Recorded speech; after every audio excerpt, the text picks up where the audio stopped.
खुशी के घर से उसके लैपटॉप का गायब होना और उसके कॉल रिकॉर्ड में एक फेक नंबर का मिलना। खुशी किसी बड़ी साजिश का शिकार हो गई थी। नमस्कार, मैं दिव्यांका त्रिपाठी दहिया क्राइम पेट्रोल सतर्क विमेन अगेंस्ट क्राइम की श्रृंखला में आपका स्वागत करती हूँ। हम अपने आसपास आए दिन ऐसे कई लोगों को देखते हैं जिनमें दूसरों को अपना बना लेने की कला होती है। हम उनकी बातों पे आराम से विश्वास कर लेते हैं, भले वो कितना भी बड़ा झूठ क्यों ना बोल रहे हो। वहीं कुछ लोग इतने मजबूर होते हैं कि वो चीख चीख कर कितना भी सच क्यों ना कहें, कोई उनकी बात पर भरोसा नहीं करता। आज की कहानी ऐसे किरदारों की है। सच, झूठ, प्यार और विश्वास के उधेड़-बुन ने ऐसे गुनाह को जन्म दिया जिसने इन पीड़ितों की न सिर्फ जिंदगी बल्कि उनसे उनका इंसाफ भी छीन लिया।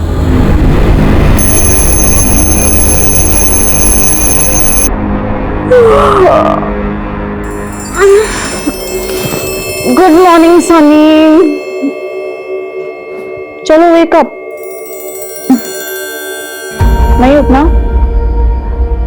ओके स्लीप, लेकिन मुझे तो उठना पड़ेगा।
ये लगा था मैं तन्ने कभी ढूंढ ना पाऊंगा।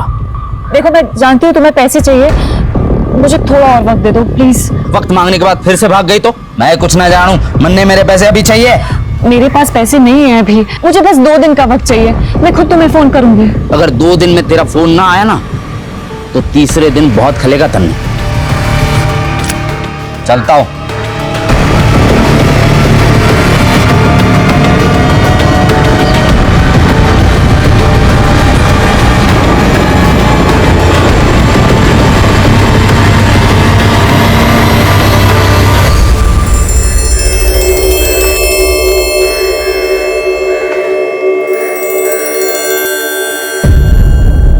रोशनी प्लीज, ये गहने गिरवी रख के मुझे शर्मिंदा मत करो।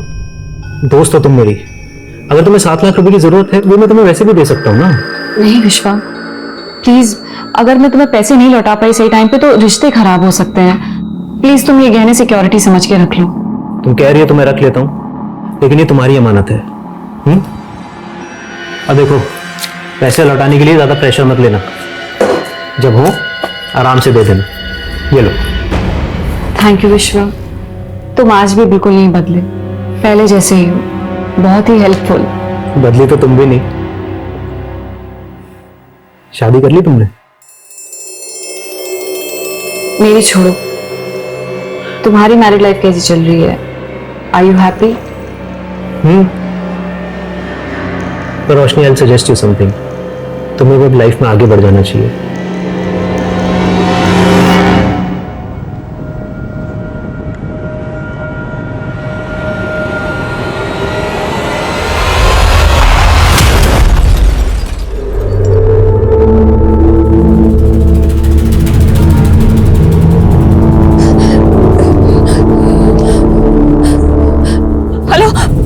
Police station.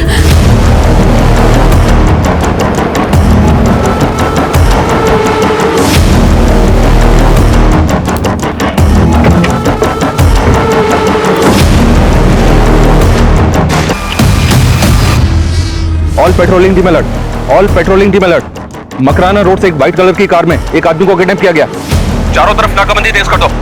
हर सफेद गाड़ी को चेक करो, कोई भी गाड़ी बचनी नहीं चाहिए। और है ना,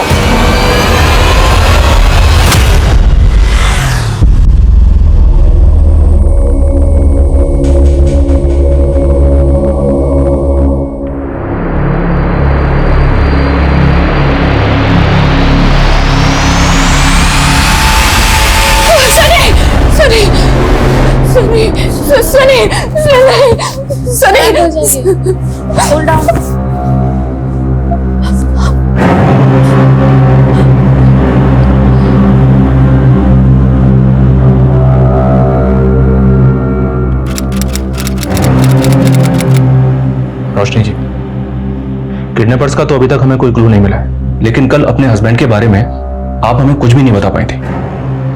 उनका नाम क्या है? सनी। वैसे उनका नाम सुरेंद्र वशिष्ठ है, पर मैं उन्हें सनी बुलाती हूँ। उनका कोई फोटो है आपके पास? जी हाँ, मेरे फोन में है।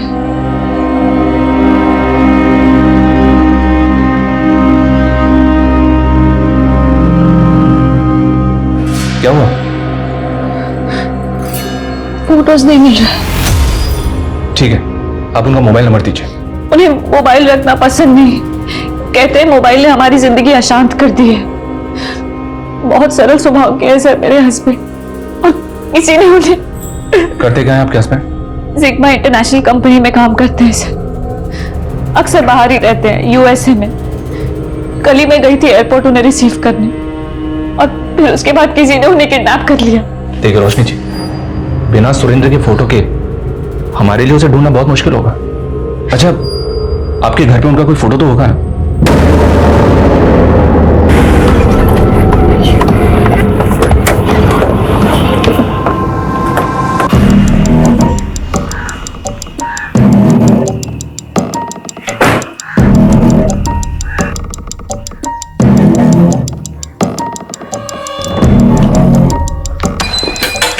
सर मैं 1 मिनट में आई। ठीक है।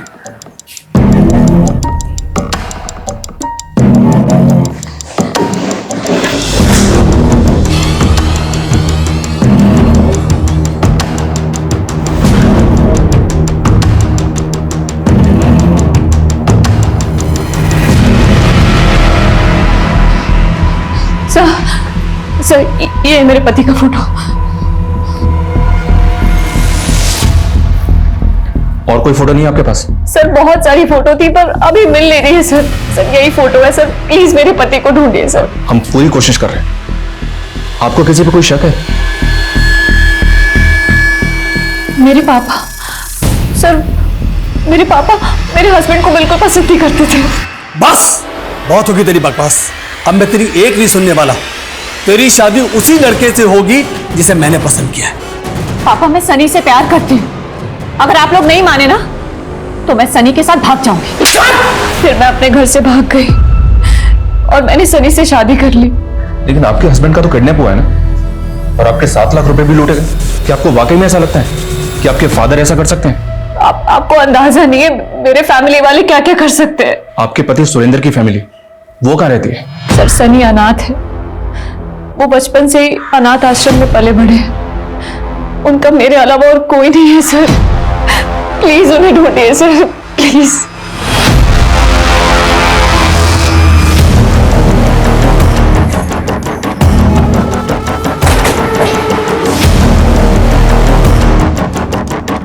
सर रोशनी भले ही मेरी मर्जी के खिलाफ जाकर यहां से भाग गई थी, पर पिछले 3 महीने से वो कहाँ है मुझे मालूम नहीं। अरे मुझे ये तक नहीं पता कि उसने शादी कर ली। उसने सुरेंद्र से शादी की, जिसको आप पसंद नहीं करते थे। इस नाम की लड़की को मैं जानता तक नहीं। सर पहले मुझे भी ये लगा था कि वो किसी लड़के के साथ भाग गई है, लेकिन बाद में पता चला कि वो यहाँ से पैसे लेकर भाग गई है।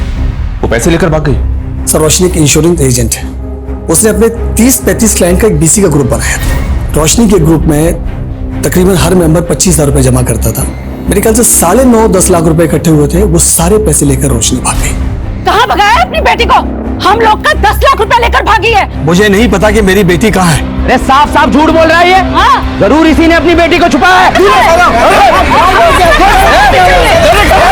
सर उसकी वजह से हम किसी को मुंह दिखाने लायक नहीं रहे, और हम पर आरोप लगा दिए। और उसकी शादी हो गई ये तक नहीं पता मुझे। उसके हस्बैंड की शक्ल तक नहीं देखी मैंने आज तक। सर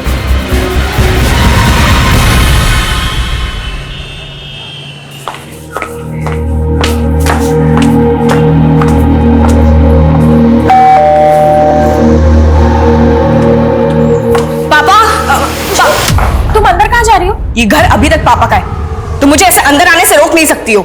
खुशी, तुम मुझे गलत समझ रही हो। तुम्हारे पापा सच में घर पर नहीं है, तुम बाद में आ जाना।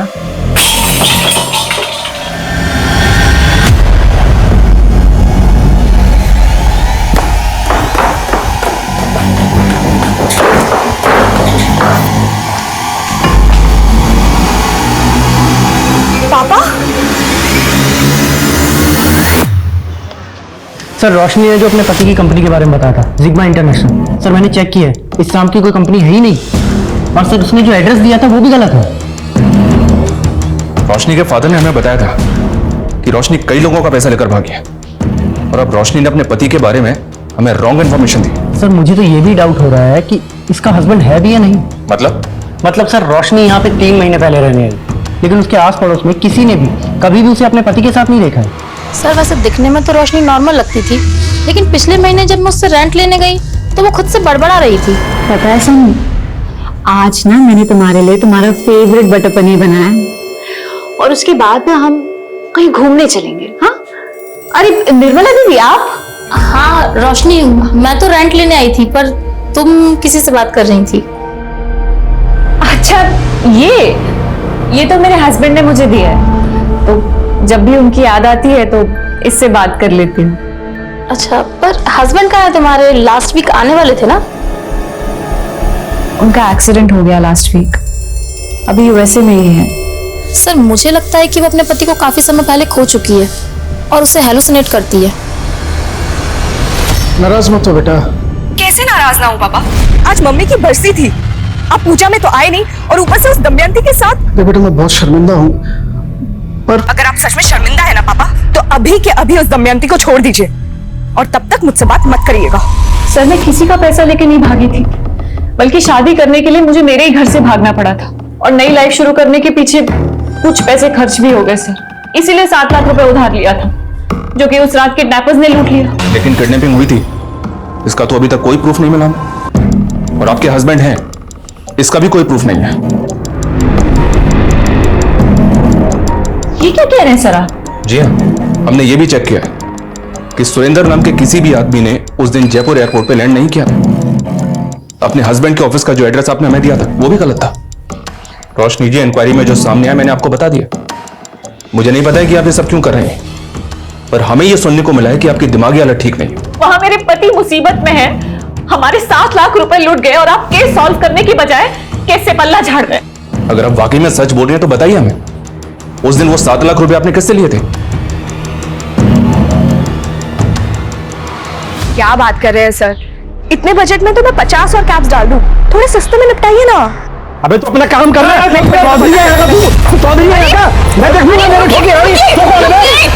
क्या कर रहे हैं आप? मच्छी बाजार है क्या ये? कस्टमर्स देखेंगे तो क्या रेपुटेशन पड़ेगा? आप प्लीज जाइए। Thank you. उमेश, ये क्या है? कहाँ गाड़ी ठोक के आया तू? मैडम वो थोड़ा सा टच हो गया था।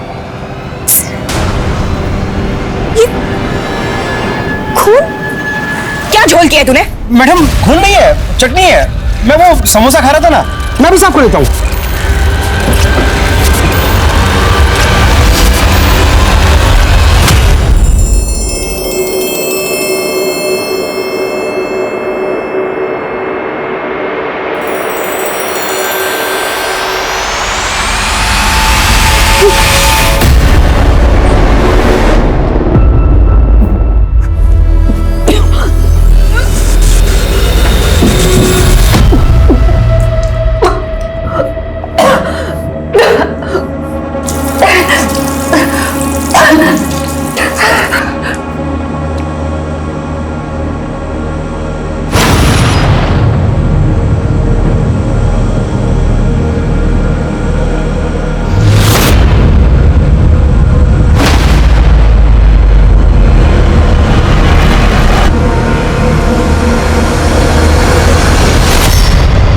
खुशी, पिछले 3 महीने से तुम्हारी 3 गाड़ियों की EMI नहीं पहुंची है। मालूम है ना, अगर किसी की 2 EMI बाउंस होती है तो गाड़ी उठा लेता हूँ। वो तो तुम हो, इसलिए बताने आया हूँ। ये सब बिल्कुल भी नहीं चलेगा। ये क्या कह रहे हो रौनक? मेरी कोई भी EMI बाउंस हुई ही नहीं है। मैसेज चेक नहीं करती होगी? पर मेरे पास ऐसा कोई SMS आया ही नहीं है, और मेरे अकाउंट में इतना बैलेंस है कि EMI बाउंस हो ही नहीं सकता। देखो, अगर बिजनेस नहीं संभाला जा रहा है ना तो बंद कर दो। और वैसे भी औरतों को ना ये मर्दों के काम सूट नहीं करते। वो तो मेरे दिल में हमेशा से ही औरतों के लिए एक सॉफ्ट कॉर्नर रहा है, इसलिए कह रहा हूँ कि सेटलमेंट कर लो, संभाल लूंगा मैं। हाँ सर, रोशनी उस दिन मुझसे 7 लाख रुपए उधार लेकर गई थी, लेकिन इसके बदले में जो गहने उसने मेरे पास रखवाए थे सर, मैंने चेक किया, वो गहने नकली हैं। What? नकली गहने? इसका मतलब उसने तुमको भी चीट किया? सर मुझे भी भरोसा नहीं हो रहा है, लेकिन यही सच है। रोशनी को तुम कब से जानते हो? सर कॉलेज टाइम से। तब तो तुम ये भी जानते होगे कि उसने शादी किससे की? शादी? नहीं सर, जहां तक मुझे पता है रोशनी ने शादी नहीं की थी। इनफैक्ट वो तो क्या? रुक क्यों गए? बोलो। सर बात दरअसल ये है कि रोशनी शुरू से ना थोड़ी सी सनकी है, वो मुझसे एक तरफा प्यार करती थी। तुम मुझे मना कर रहे हो? विश्वा, अगर तुमने मुझसे शादी नहीं की ना तो मैं अपनी जान दे दूंगी, बता रही हूँ, और इसके जिम्मेदार तुम होगे। रोशनी प्लीज, सब लोग देख रहे हैं, समझने की कोशिश करो, हम दोनों एक दूसरे के लिए नहीं बने हैं। रोशनी मैं तुम्हें अच्छा दोस्त समझता हूँ और हमेशा रहूंगा। सर मैं बड़ी मुश्किल से उसे मना कर पाया था, लेकिन इतने सालों बाद वो मुझसे 7 लाख रुपए उधार मांगने आई थी। सर मैंने देने में 1 मिनट भी नहीं सोचा, लेकिन मुझे ये बात बिल्कुल समझ में नहीं आ रही है सर कि उसने मुझे नकली गहने क्यों दिए।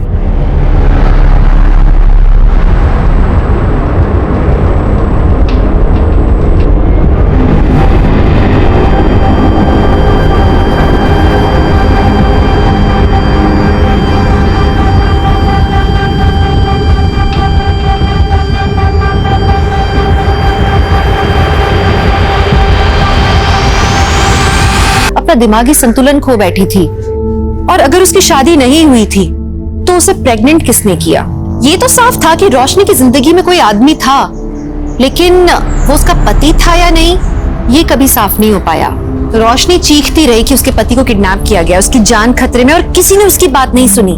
तो क्या नाइंसाफी सिर्फ रोशनी के साथ हुई थी या उसके पति सुरेंद्र के साथ भी?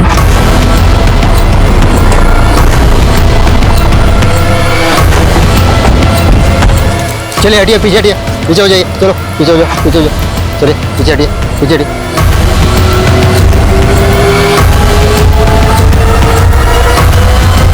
चेहरा बुरी तरह से बिगाड़ा गया है ताकि शिनाख्त ना हो सके।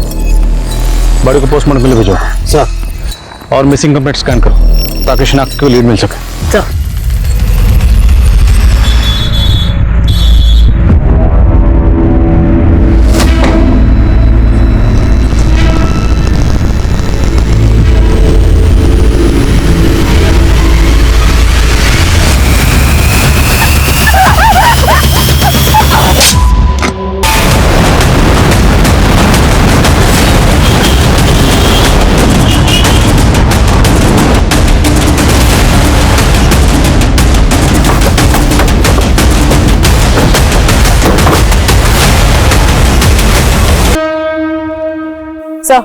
सुबह एक पासबाई ने इस लड़की की लाश देखी। लाश को देखकर लग रहा है कि मर्डर कल रात को हुआ था। खुशी की बॉडी हमें एमजी रोड पर मिली। वो कहाँ जा रही थी? सर मुझे इसके बारे में कुछ भी नहीं मालूम। आप उससे आखिरी बार कब मिले थे? यही कुछ 2 दिन पहले। 2 दिन से वो कहाँ थी?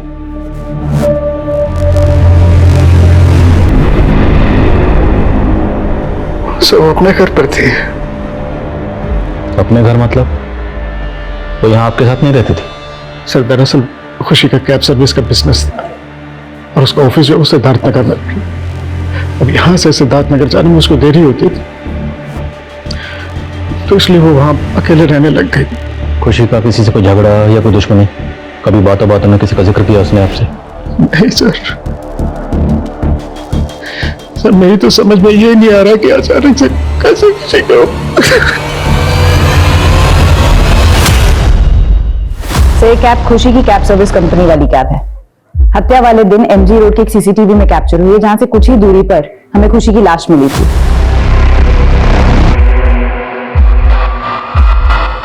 हाँ सर, ये कैब हमारी खुशी मैडम की कंपनी की ही है। वो तो हमें पता है, इसलिए तो यहाँ पूछताछ के लिए आए हैं। लेकिन इस कैब को चला रहा है वो कौन? सर ये तो हमारा ड्राइवर उमेश चलाता है। कहाँ वो? बुलवाइए। सर वो तो कल से आया ही नहीं, और सुबह से उसका फोन भी ऑफ आ रहा है सर। इस उमेश का आपकी खुशी मैडम से कोई झगड़ा था? सर ऐसा तो कोई झगड़ा नहीं था, लेकिन कुछ दिन पहले खुशी मैडम को उसके ऊपर शक हुआ था। ये क्या है? कहाँ गाड़ी ठोक के आया तू? मैडम वो थोड़ा सा टच हो गया था। खून? क्या झोल किया है तूने? मैडम खून नहीं है, चटनी है। मैं वो समोसा खा रहा था ना, मैं भी साफ करता हूँ, 1 मिनट में। ये उमेश हमें कहीं घुमा तो नहीं रहा है?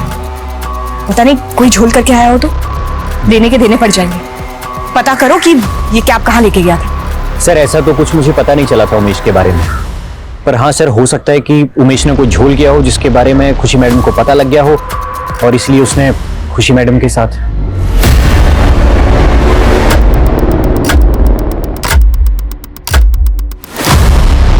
सर ये उमेश गोंडा का रहने वाला है, मैंने गोंडा पुलिस को इन्फॉर्म कर दिया है।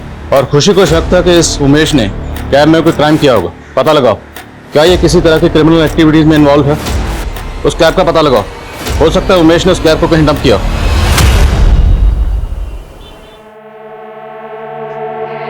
Happy birthday Shoaib, surprise. मैंने तुझसे कहा था ना तेरे 18 बर्थडे पे तुझे कार गिफ्ट करूंगी, मैंने अपना प्रॉमिस पूरा किया। वाह मम्मी, अब बहुत स्वीट हो।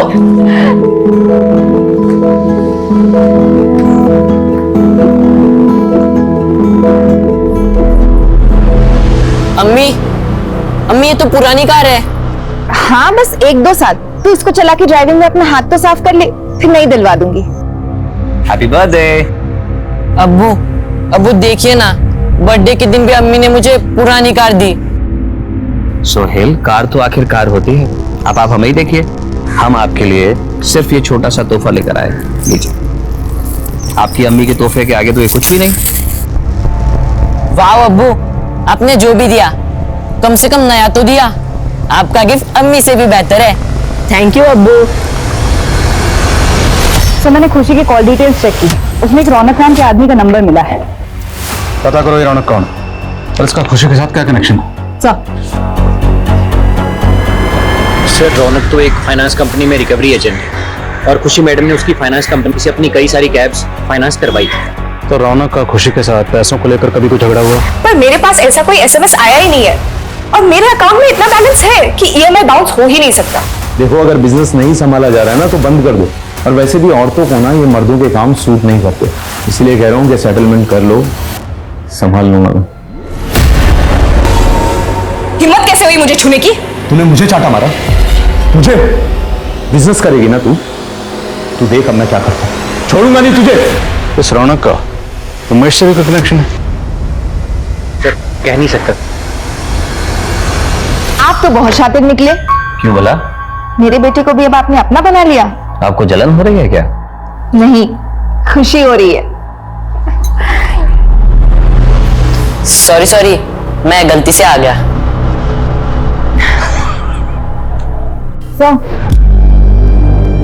सर ये बात बिल्कुल सही है कि खुशी की कंपनी के करंट अकाउंट से 3 कैब्स के लोन की ईएमआई पिछले 3 महीने से बाउंस हो रही थी। लेकिन हैरानी वाली बात यह भी है कि पिछले 3 महीने से खुशी के अकाउंट में जब भी पैसा आ रहा था वो अगले ही दिन निकाल दिया जा रहा था। निकाल कौन रहा था? सर सिर्फ सेल्फ बेरर चेक से पैसे निकल रहे थे। एक और बात सर, खुशी के करंट अकाउंट से जो नंबर लिंक था उसे बदल कर कोई फेक आईडी का नंबर लिंक किया गया था 3 महीने पहले। फेक आईडी का नंबर? ऐसा कौन करेगा? सर खुशी की कंपनी में को पार्टनर उसके फादर हैं। उसके अकाउंट का एक्सेस सिर्फ उनके अलावा और किसी के पास नहीं है। हाँ सर, खुशी ने मुझे इस नंबर के बारे में बताया था, लेकिन मुझे ये नहीं मालूम था कि ये नंबर फेक आईडी का है। मेरे अलावा बिजनेस के करंट अकाउंट में सिर्फ आपका मोबाइल नंबर लिंक हो सकता है। हाँ तो मैंने ऐसा कुछ भी नहीं किया है। तो शायद आपकी दमयंती ने किया हो। बस। तो ये आपने हमें पहले क्यों नहीं बताया? क्योंकि सर मुझे लगा वो मेरे और दमयंती के बीच में गलतफहमी पैदा करने के लिए ये सब कर रही है। क्योंकि दमयंती खुशी की सौतेली माँ थी, इसलिए उस पर शक था। हाँ सर।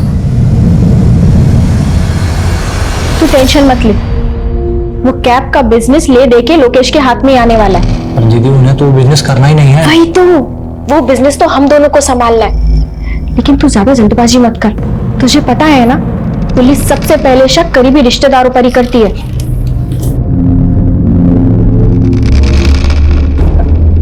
संभालिए अपने आप को। अगर आप ही हिम्मत हार जाएंगे तो खुशी के सपनों का क्या होगा? उसका कैब का बिजनेस।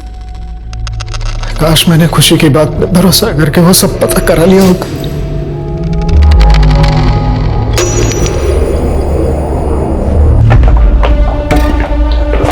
फुटवेयर अच्छे से चेक करो।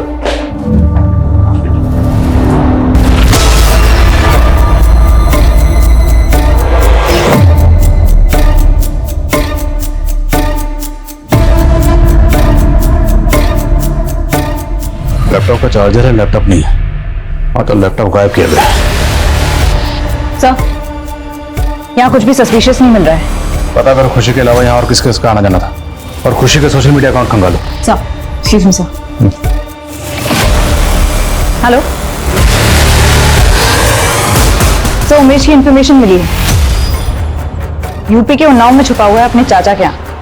House sir.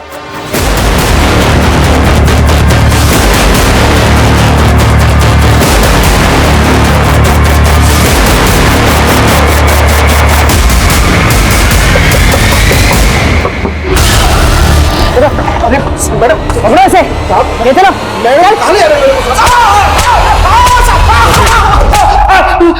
साहब मैंने कुछ नहीं किया साहब ना मैंने पहले कोई झोल किया था जिसको लेकर खुशी मैडम मुझ पर शक कर रही थी, और ना मैंने अभी कुछ किया साहब। तो भागा क्यों था? वो मेरी कैब चोरी हो गई थी साहब। मैं जे रोड पर गाड़ी पार्क करके टॉयलेट करने के लिए गया था। जब वहां से वापस आया तो गाड़ी वहां पर नहीं थी साहब। गाड़ी चोरी होने की वजह से मैं बहुत डर गया था साहब, इसलिए मैं अपने चाचा के घर चला गया था। तेरी कैब में तेरे खिलाफ सबूत था, और आप कैब चोरी होने की झूठी कहानी बना रहा है। मैं सच बोल रहा हूँ साहब। तेरी कैब चोरी हुई थी ना? जी साहब। और जहां से चोरी हुई वो जगह तो याद होगी? हाँ साहब, याद है। इतनी जल्दी क्या थी जाने की? थोड़े दिन और रुक जाते। अरे काम धंधे के लिए तो आदमी को घर से बाहर जाना ही पड़ता है। कुछ समय की बात है, हमारा प्लान रेडी हो जाएगा, फिर हम सब लोग साथ में ही रहेंगे। फिलहाल हम चलते हैं, हमें देर हो रही है। खुदा हाफिज। खुदा हाफिज। चलो अब्बू, मैं आपको छोड़ देता हूँ। चलो।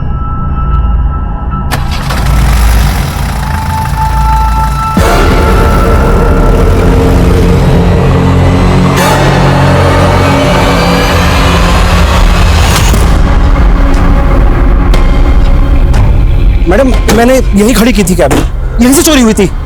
मैं उधर की साइड टॉयलेट करने गया था, और जब वापस आया तो कैब वहां नहीं थी। आसपास कोई सीसीटीवी नहीं है इसलिए घुमा रहा है ना मैं? नहीं मैडम, मैं सच बोल रहा हूँ।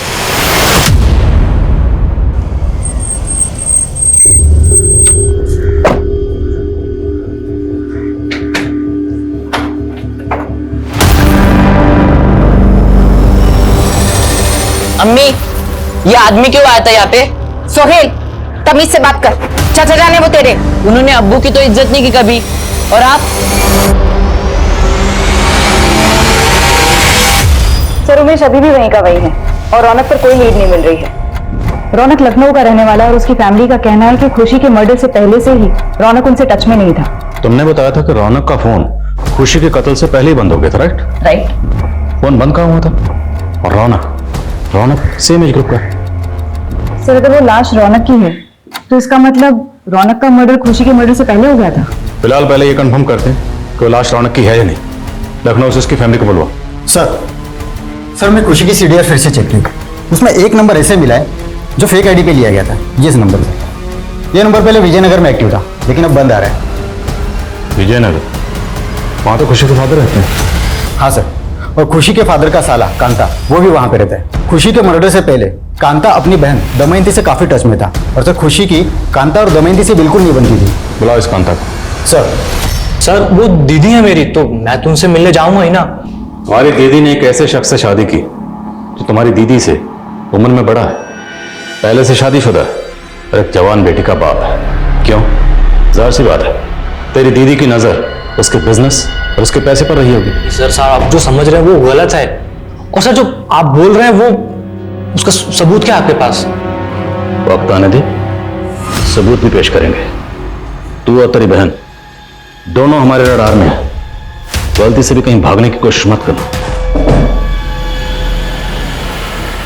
वो लोग बेवजह मेरे भाई को थाने लेकर गए, और आप यहाँ चुपचाप बैठे। कहीं खुशी आपके दिमाग में जो शक का कीड़ा डालकर गई है उसे आप सच तो नहीं समझ रहे? शक तो ना हो रहा है मुझे, और अगर मुझे पता चला कि तूने और तेरे भाई ने मिलकर कुछ भी किया है, छोड़ूंगा नहीं तुम दोनों को। आपका शक सही निकला सर। तो रौनक का मर्डर खुशी के मर्डर से पहले ही हो चुका था। खुशी के घर से उसके लैपटॉप का गायब होना और उसके कॉल रिकॉर्ड में एक फेक नंबर का मिलना और उसकी कंपनी के करंट अकाउंट से एक फेक आईडी से लिए गए नंबर का लिंक होना। जाहिर सी बात, खुशी किसी बड़ी साजिश का शिकार हो रही थी। मुझे खुशी के सोशल मीडिया अकाउंट और कॉन्टैक्ट की एक एक डिटेल चाहिए। सर,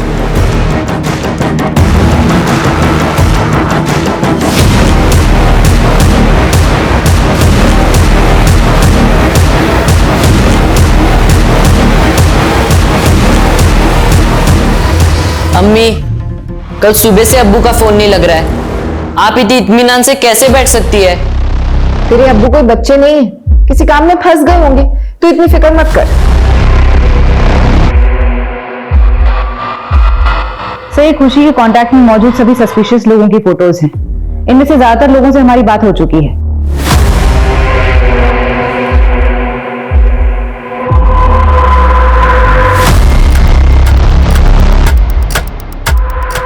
ये बंदा कौन है?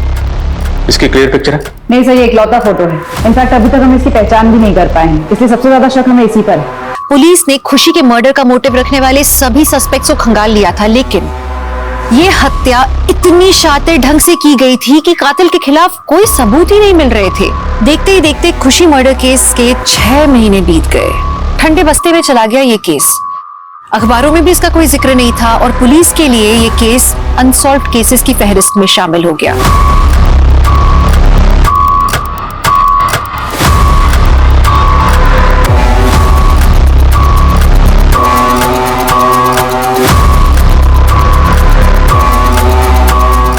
पर पता है, दुख की बात ये थी कि दोनों के परिवार भी इनके लिए लड़ नहीं रहे थे। कैसी इंफॉर्मेशन? सर, वो आदमी जिसका फोटो खुशी के सोशल मीडिया पर मिला था, उसकी मिसिंग कंप्लेंट दर्ज हुई है भोपाल में। सर ये देखिए, इसका नाम जावेद है। भोपाल में इसकी बीवी और बेटा रहते हैं। बेटे को शक है कि उसके चाचा जाकिर ने इसे गायब किया है। भोपाल? ये खुशी लखनऊ की रहने वाली थी। हमें जावेद की फोटो इसके सोशल मीडिया अकाउंट पर मिली। क्या आप इसे जानती? नहीं सर, मैं इसे नहीं जानती। हो सकता है जावेद का इससे कोई प्रोफेशनल रिलेशन हो। जावेद काम क्या करते हैं? सर, पहले वो एक आईटी कंपनी में जॉब करते थे, लेकिन अब हैंडलूम का खुद का बिजनेस शुरू करने वाले थे। उसी सिलसिले में फतेहपुर सीकरी गए थे, वहाँ एक प्लांट जानना चाहते हैं। लेकिन सर, जब से वहाँ गए हैं उनका कोई अता पता नहीं है। अच्छा, आपको ऐसा लगता है कि आपके अबू जावेद को आपके चचा जाकिर ने गायब किया है? जी सर। क्यों? क्योंकि वो अब्बू को बिल्कुल पसंद नहीं करते थे और अम्मी भी। शोएब सर, मेरे बेटे को भी गलत फहमी हुई है। माना जाकिर मेरी और जावेद की शादी से खुश नहीं था, लेकिन ऐसा कुछ नहीं है। जाकिर अगर आपकी और जावेद की शादी से खुश नहीं भी था तो आपकी शादी को तो एक अरसा हो गया। तो इतने अरसे बाद जाकिर अपने बड़े भाई जावेद को गायब क्यों करेगा? नहीं सर, जावेद जाकिर के भाई नहीं है। जावेद से तो मेरी अभी 3 महीने पहले ही शादी हुई थी। जाकिर के बड़े भाई मेरे पहले शौहर थे, उनका इंतकाल हो गया था। जावेद से मैंने दूसरी शादी की थी।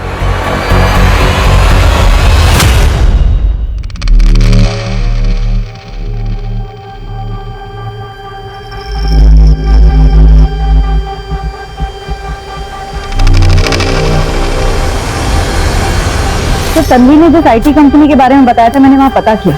जावेद उस कंपनी का एम्प्लॉय नहीं था और ना ही लोकल पुलिस को इन्फॉर्मेशन थी कि जावेद फतेहपुर सीकरी में कोई हैंडलूम प्लांट लगाने वाला था। ये क्या कह रहे हैं सर आप? जावेद 1 करोड़ रुपए इन्वेस्ट करने वाले थे उस प्लांट में। और ये सारी इन्वेस्टमेंट तो खुद ही करने वाला था या उसने कुछ पैसे आपसे भी लिए थे? मैंने उन्हें 15 लाख दिए थे।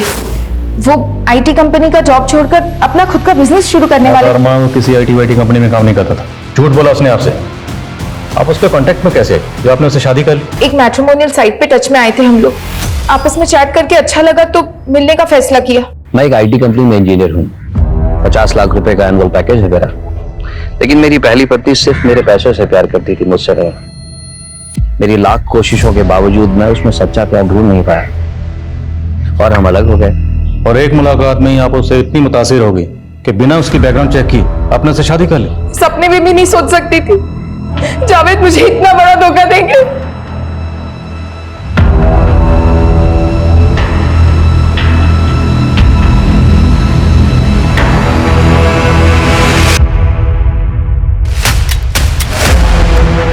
ये सॉफ्टवेयर आपको जावेद ने गिफ्ट किया था।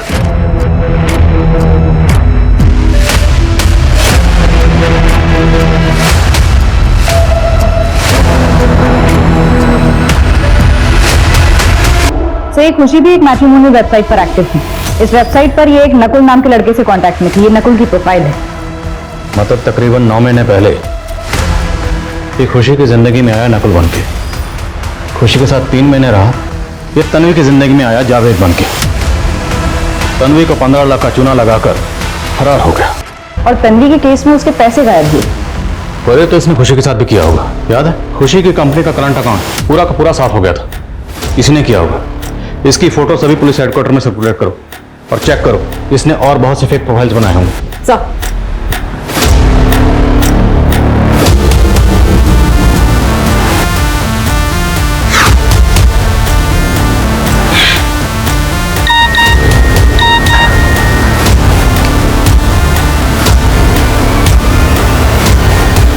दूजा, मेरे बिना तुझे कोई और ना मिलेगा दूजा।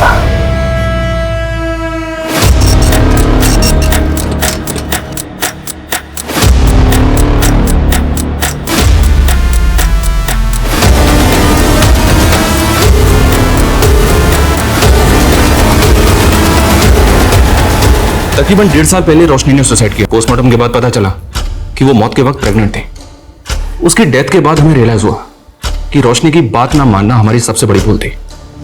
हमें तो ऐसे ही लग रहा था कि उसकी दिमागी हालत ठीक नहीं है और शायद उसी वजह से वो एक सॉफ्ट टॉय के अंदर अपने पति को हेलुसिनेट कर रही है। Soft toy? जी हाँ। आपके पास सॉफ्ट टॉय का कोई रेफरेंस पिक्चर है? हाँ, फोटो है उसका, ये लीजिए।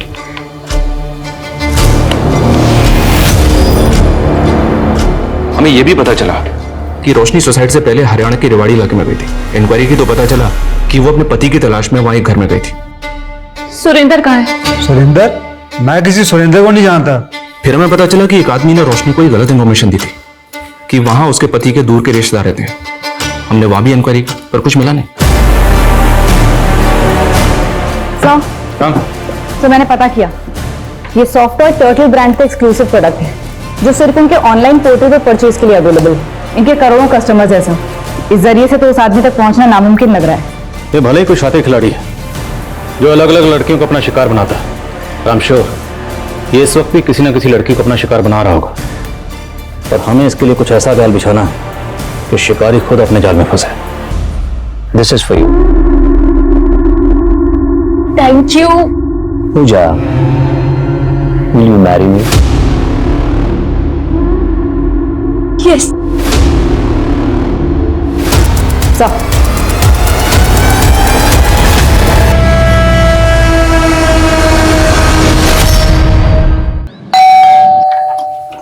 जी ma'am, courier. Mister Rahul ji sir, ये आपका गिफ्ट है जो आपने आपके वाइफ के लिए ऑर्डर किया था। देखिए, ये तो मैंने बहुत पहले ऑर्डर किया था और हमें मिल भी चुका है।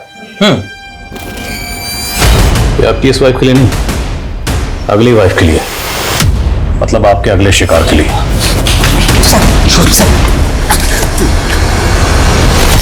रोशनी कोई अकेली लड़की नहीं थी, उससे पहले मैंने कई लड़कियों की जिंदगी बर्बाद की। हाँ, रोशनी कुछ जरूरत से ज्यादा ही बेवकूफ थी, क्योंकि मेरे ही कहने पर उसने अपने इंश्योरेंस क्लाइंट का पैसा इन्वेस्ट करने के लिए उठा लिया और वो पैसा लेकर हम दोनों ने भागकर शादी कर ली। कुछ वक्त उसके साथ गुजारने के बाद मैंने उससे कहा कि मैं सारा पैसा शेयर बाजार में लगा दूंगा और उसे डबल करके दूंगा। वो मान गई। बस उससे पीछा छुड़ाने के लिए मैंने उससे एक झूठ और बोला कि ऑफिस के काम से मैं यूएसए जा रहा हूं। रोशनी के हिसाब से मैं फोन तो यूज करता ही नहीं था। हाँ, उसके ईमेल्स चैट्स आते थे मेरे पास। मैंने भी उसे एक मेल कर दिया कि उसका सारा पैसा डूब गया। उस बेवकूफ को फिर भी मुझ पर शक नहीं हुआ। उसने मुझसे कहा कि वो अपने तमाम जेवर मार्केट में गिरवी रख के पैसा उठा लेगी, लेकिन वो जानती नहीं थी कि मैं पहले ही उसके जेवर गायब कर चुका हूं और उनकी जगह नकली जेवर मैंने रख दिए। फिर उसने मुझे बताया कि उसके किसी दोस्त ने उसे 7 लाख रुपए उधार दिए हैं। मेरा लालच और बढ़ गया। मैंने उससे कहा कि मैं इंडिया आ गया हूं और जयपुर एयरपोर्ट के बाहर उसे मिलने के लिए बुलाया। साथ ही मैंने अपने 2 दोस्तों को पैसा देकर खरीद भी लिया था अपनी मदद के लिए।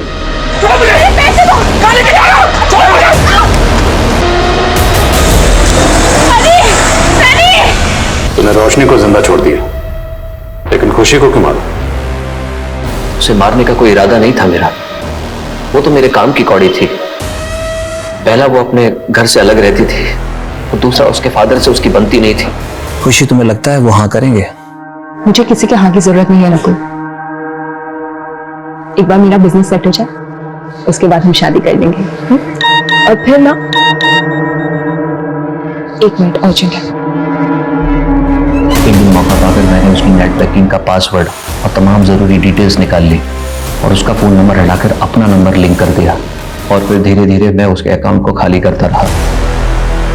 उसको विड्रॉल के अलर्ट मैसेजेस भी नहीं मिलते थे। लेकिन एक दिन मेरा फोन उसके हाथ लग गया। नकुल, मैंने तुमसे इतना प्यार किया और तुमने इतना बड़ा धोखा दिया। मेरे ही अकाउंट से इतना बड़ा फ्रॉड। उस दिन रौनक खुशी की लोन रिकवरी की वार्निंग देने आया था और हम दोनों को झगड़ा करते हुए देख लिया। मैं उसी समय समझ गया था कि खुशी अगर ज्यादा दिन तक जिंदा रही तो मेरी पोल खुल जाएगी। मैंने उसको कन्विंस किया कि मैं उसका सारा पैसा उसे लौटा दूंगा, लेकिन अब मेरा रास्ते का कांटा रौनक था, इसलिए मैंने पहले उसे मार दिया। क्योंकि अगर मैं खुशी को पहले मारता तो रौनक गवाह बन के आपके सामने आ जाता और मुझे पकड़वा देता। और रही बात खुशी की, तो मुझे पता था कि वो उस दिन उस रोड से जाने वाली है और उसका ड्राइवर उसे पिकअप करने आने वाला है। इसलिए मौका पाकर मैंने उसी की कंपनी की कैब को चुरा लिया।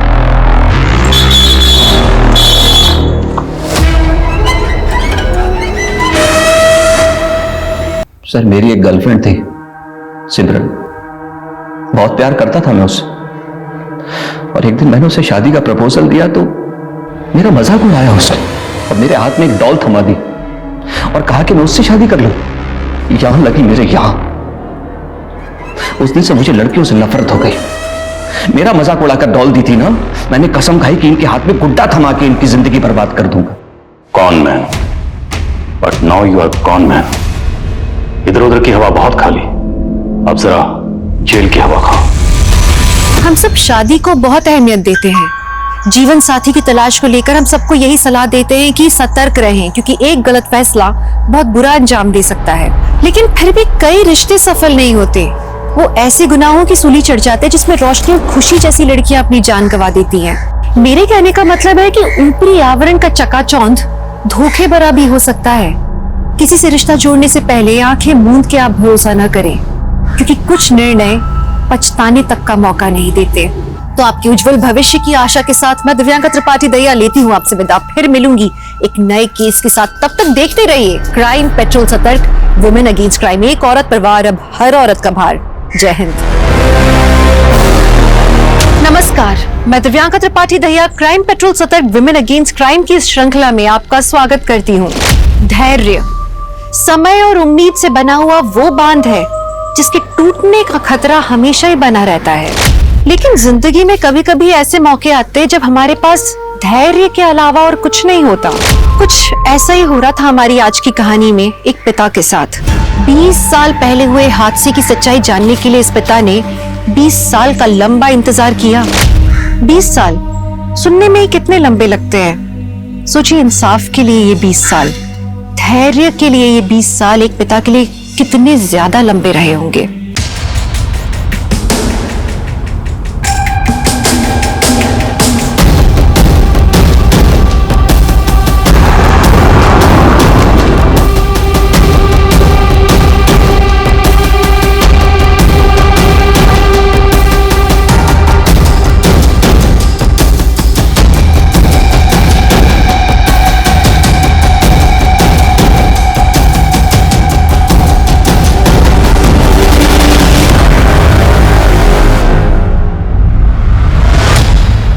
इस केस को 20 साल हो गए हैं जेनिफर।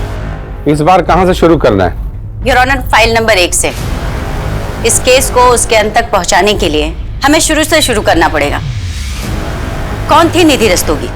21 साल उम्र की, lady college of art and commerce में पढ़ने वाली, फाइनल ईयर स्टूडेंट या कोई और? योर ऑनर, ये उसकी पर्सनल डायरी है। I would like to read. Sure. Entry date 26 November 1994। आज का मेरा टारगेट कंप्लीट हो गया। मुझे अपने फ्यूचर के लिए और ज्यादा मेहनत करनी होगी। 27 नवंबर 1994। आज का दिन बड़ा अच्छा था। मेरे सेमेस्टर रिजल्ट से पापा बहुत खुश थे। वैसे मैं खुद को तो कॉन्ग्रेचुलेट करना भूल गई। मिसेस डायरी, अब मैं टीचर बन गई हूँ, मैथ्स टीचर। 600 रुपीज सैलरी है मेरी। सिर्फ 100 रुपए अपने लिए रखूंगी और 500 रुपए पापा को दिया करूंगी। I am very happy. Nidhi, ऐसी बहुत सारी पॉजिटिव एंट्रीज हैं, अच्छे थॉट्स। योर ऑनर, निधि की मौत के कुछ हफ्ते पहले से उसी के घर से इस केस की शुरुआत हुई। निधि, अभी ये सब करने की क्या जरूरत है? बाद में करो ना। अरे बस हो गया पापा। अभी जाना जरूरी है क्या? न्यू ईयर मना के जाओ ना। अरे पापा, बस एक बार ग्रेजुएशन कंप्लीट हो जाए और सीए का एग्जाम दे दूं, फिर न्यू ईयर क्या, होली दिवाली सब साथ में मनाएंगे। दीदी, अब निशी क्यों चिल्ला रही है? ये सब छोड़। फटाफट आओ ना। पहले बार चलो। अरे अरे आओ तो सही, तुम चलो तो सही। ये देखो दीदी, वाह, ये कितना प्यारा है। कौन निशी? ये तुमने सजाया? हाँ दीदी, और ये देखो दीदी, सेंटा का बास्केट जिसके अंदर सेंटा हमारे गिफ्ट्स रखेगा। सुन लिया ना सेंटा? क्या नहीं समझी? मुझसे भी हाइट में लंबी हो गई है और तुझे अभी तक नहीं पता चला कि सेंटा कोई और नहीं, पापा है। याद कर, हम हर बार रात के 12 बजे बाहर जाते थे सेंटा को देखने, तो पापा कुछ ना कुछ भूल जाते थे, जैसे मेरा पर्स खो गया, मेरी वॉच रह गई। पापा, मैं क्या सोच रही हूँ, इस बार ना हम गिफ्ट वहां छुपाएंगे। कहाँ? आया। बच्चों, ये सेंटा जो है ना, ये असल में होता है। अदरवाइज तुम दोनों जैसा प्यारा सा गिफ्ट मुझे कैसे मिलता? Love you. लव यू पापा। Oh my God! क्या? अरे एक बात तो बोलना भूल ही गया मैं। Wish you very happy birthday. Thank you पापा। हैप्पी बर्थडे दीदी। Thank you. Happy birthday to you, happy birthday to you.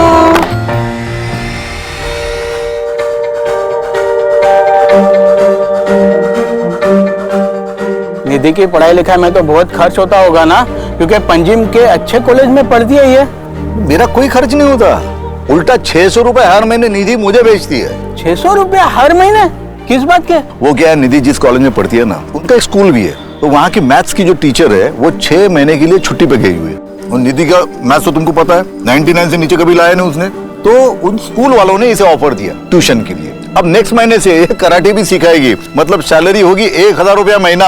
अरे वाह, क्या बात है, ये सुन के तो बहुत खुशी हुई निधि। हाँ, थैंक यू अंकल। वैसे आज अगर भाभी जी जिंदा होती ना, तो वो तो मेरे मुंह में मिठाई ठूस ठूस के मेरा शुगर ही हाई कर देती थी। अरे तुम्हारी शुगर को लो करते।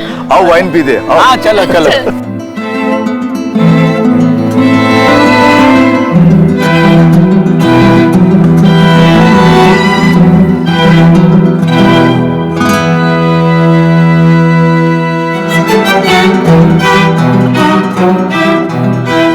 टेक केयर बेटा। और हाँ, 24 घंटे ना किताबों में घुसे मत रहना, थोड़ा खाने पीने का भी ध्यान रखना है? अभी 53 किलो की हो तुम, अगर 52 भी हो जाओगे ना, उन हॉस्टल वालों की खैर नहीं बता रहा।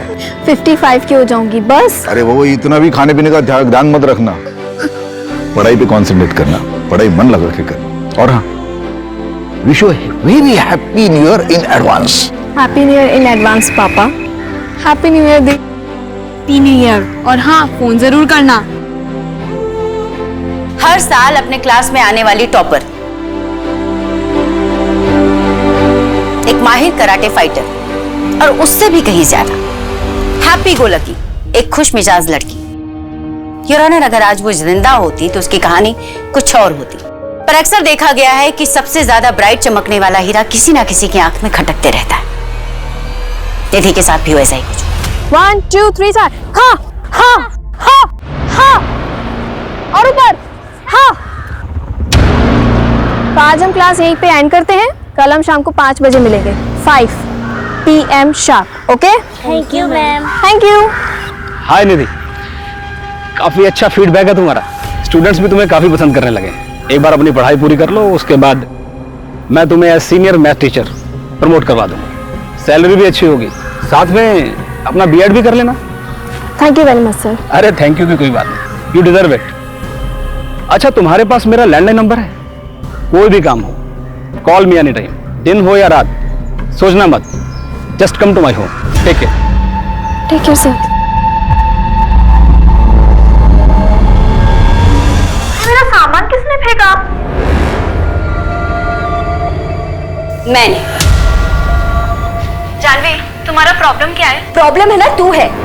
ये जो तेरा अटेंशन सीकर वाला एटीट्यूड है ना, ये जरा अपने पास रख। तुम्हारी प्रॉब्लम्स प्लीज मेरी जगह से निकल जाओ, वरना क्या कर लेगी? हाँ, 2-4 कराटे के मूव्स दिखाएगी। चल दिखा, चल दिखा दिखा ना आदमी। ओए, क्या हो रहा है ये? चलो दोनों अपनी जगह पे। वार्डन दीदी प्लीज मेरा रूम चेंज कीजिए, मुझे यहाँ नहीं रहना। वार्डन दीदी, आप है ना इसको इस सड़ियल रूम में रहने दीजिए, आप मेरा ही रूम चेंज करवा दीजिए। Janhvi, mind your tone.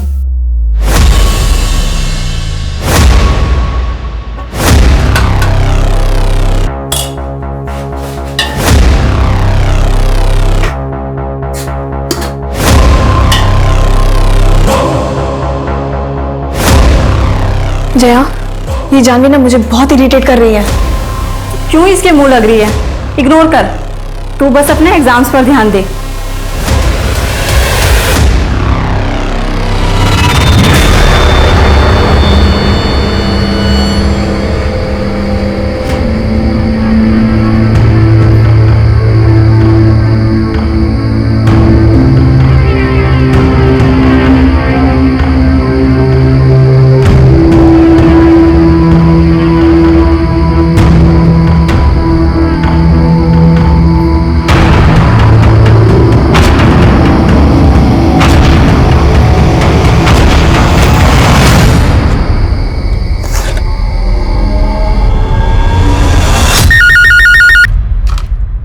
Hello पापा। हाँ निधि बेटा, बोलो कैसी हो? बस ठीक हूँ पापा। अरे तुझे पता है निशि ने आज क्या किया?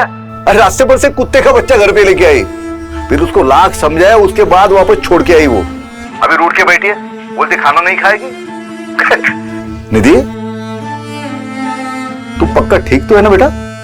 हाँ पापा, मैं ठीक हूँ। मुझे आपसे कुछ बात करनी थी। क्या बात है? कोई प्रॉब्लम है? वो रितेश वहां आया क्या? नहीं पापा, रितेश की बात नहीं है। तो बेटा खुल के बोलना, क्या बात है? पापा मैं आपसे बाद में बात करती हूँ, मेरी वो दोस्त आ गई है। ठीक है, तुम मुझे जरूर फोन करना, मैं इंतजार करूंगा तुम्हारे फोन का।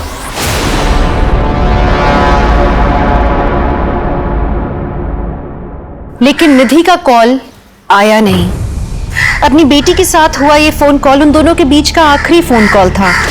बेटी के एक फोन कॉल के इंतजार ने उस पिता को लंबे अरसे तक बेचैन रखा था, ये जानने के लिए कि उस रात आखिर क्या हुआ था। लेकिन 20 साल तक चले इस केस की यह भी शुरुआत ही हुई थी।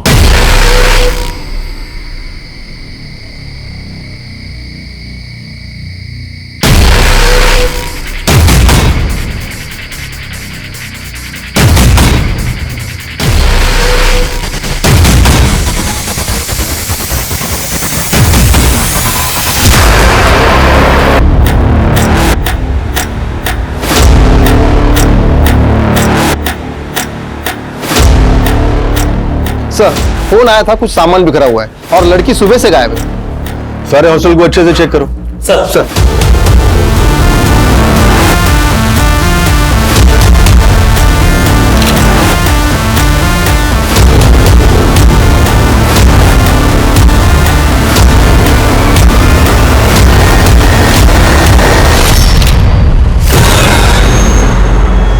सर,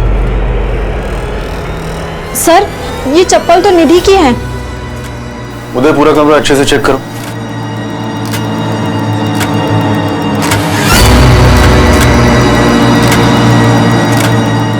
इसमें तो आज की डेट लिखी है, मतलब वो सुबह लापता होने से पहले अपने मैथ्स के सम सॉल्व कर रही थी। सर, फ्रिज के पास एक पानी की बोतल मिली है और हॉस्टल के बैक साइड पे एक स्लीपर।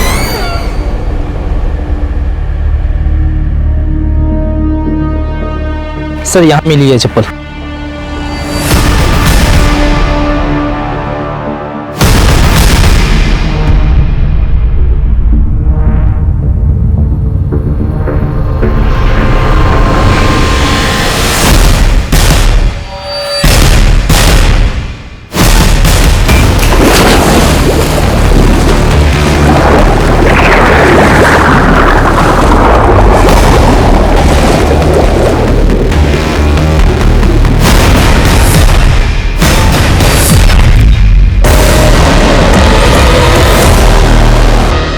पापा मैं आपसे बाद में बात करती हूँ, मेरी वो दोस्त आ गई है।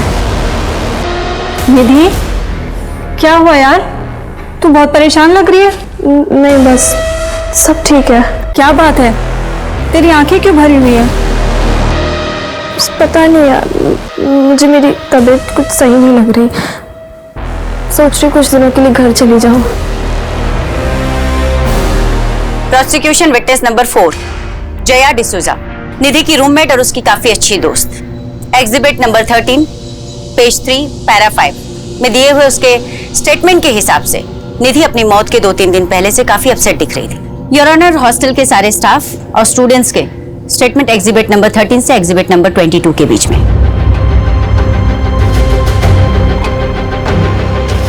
सर यकीन ही नहीं हो रहा कि निधि अब हमारे बीच नहीं रही। पता नहीं उसने ये सब किया है क्यों। क्या तुम्हें लगता है ये आत्महत्या हो सकती है? सर उसकी फैमिली में सुसाइड हिस्ट्री रही है, उसकी माँ ने भी सुसाइड किया था, और अगर निधि की लाइफ में कुछ प्रॉब्लम्स रही होगी तो हमें उसके बारे में कुछ नहीं पता। Are you sure ये सुसाइड हो सकता है? सर एक्सीडेंट भी हो सकता है। कुएं के पास का इलाका चिकना है, कई बार मेरा भी पैर फिसल गया। हो सकता है निधि के साथ भी कुछ ऐसा ही हुआ।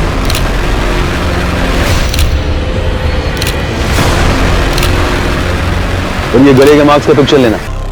बच्ची ने सुसाइड कर ली। आप कौन? सतीश माथुर, इस इंस्टीट्यूशन का ट्रस्टी। देखिए इंस्पेक्टर, ये जो कुछ भी हुआ है इसे जल्दी से वाइंड अप कीजिए। बच्चे डरे हुए हैं, फालतू का तमाशा हो रहा है। देखिए हमें शक है ये सुसाइड के अलावा भी कुछ हो सकता है, तहकीकात तो करनी पड़ेगी। ठीक है, जो कुछ भी करना है आधे घंटे में कीजिए और निकलिए यहाँ से। नीलमा जी, बच्ची के परिवार वालों को फोन कर दीजिए, जो भी मदद हो सके कीजिए, थोड़े बहुत पैसे भी दीजिएगा।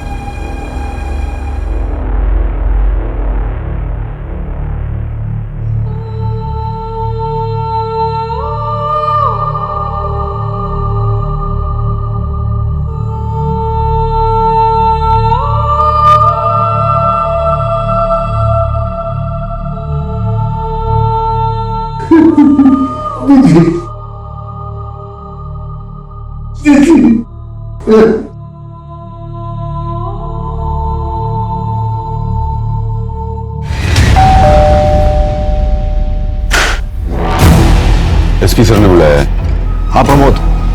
जैन सर। जी Jain sir. Yes sir, I'll do that right now sir. Right, thank you sir. हाँ प्रमोद, क्या रिपोर्ट है?